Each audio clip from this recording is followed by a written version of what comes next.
It was stormy season on the island of Sodor, and Sandy was working at the beach at Hidden Cove mines. Toby had discovered the mines long ago when Sir Topham Hatt went on holiday. Sandy had been put on duty running the new seaside tourist line.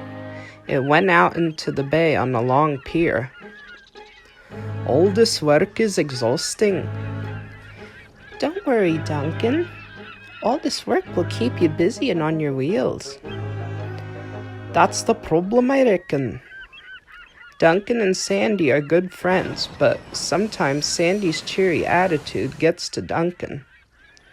"Aye, I don't get how Sandy is so cheery all the time."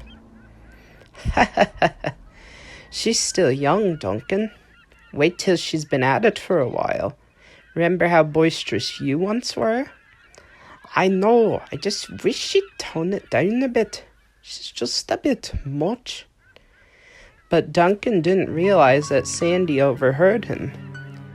"I see how it is now." Later, a storm started to brew. The clouds were an eerie shade of gray. Sandy was getting ready to take a train out to the pier as Duncan came with their passengers. "Sandy, I'd be careful out there. It's beginning to look stormy." "And why would you care? Maybe I should just tone it down." "What? Sandy, I didn't mean it like that."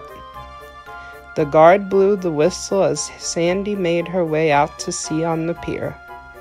Not long after that, the Coast Guard arrived with the red warning flag. "There's a bad flood arriving. We need everyone to get to higher ground as soon as possible." "Oh no, Sandy." Meanwhile, Sandy's driver had received a message about the storm from the pier manager and started back with her passengers. The wind picked up and the sea splashed onto the rails ahead. "This water is getting really high. I don't know if I can make it." Meanwhile, Duncan was worried about Sandy. "I must rescue her. Don't go out there. It's not safe." "Come on, Duncan. It's not safe. We must get going." "But wee Sandy is stuck out there. I must rescue her." Duncan went on to the pier.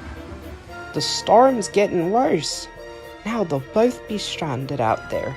Not only that, but Duncan's too heavy for the pier. One wrong move and it'll collapse." "Don't worry, Sandy. I've got you." "Duncan, help!" The pier creaked ominously below them as Duncan inched forward. His driver coupled him up to Sandy as he got ready to pull her back to shore. "Let's go. Push." "I can't. The seawater has damaged my generator." It was now up to Duncan to save Sandy and all of her passengers. As he moved along, he heard a loud crack. "Oh no! Go, Duncan! Go!" Duncan raced off the pier with Sandy as it collapsed behind them. Finally, they arrived on shore. "Oh, thank you, Duncan. You saved me." "Don't mention it, lass. Consider it payback for when you rescued me." "Let's find a shed before Hidden Cove starts flooding." Later that evening, after the storm had calmed, the engines were all at the transfer yard sheds. Emily came to take Sandy away to the diesel works for repairs. "Be safe, best friend." "We'll see you soon." "Bye, guys. Thank you, Duncan." You were right, Emily. Duncan is really nice. After you get to know him, see, I told you you'd do fine. I was the same way when I first came to Sodor. I felt like none of the engines liked me. Now I'm a member of the steam team. Wow, do tell more, please. All right. And Emily told her the rest of the story on the way.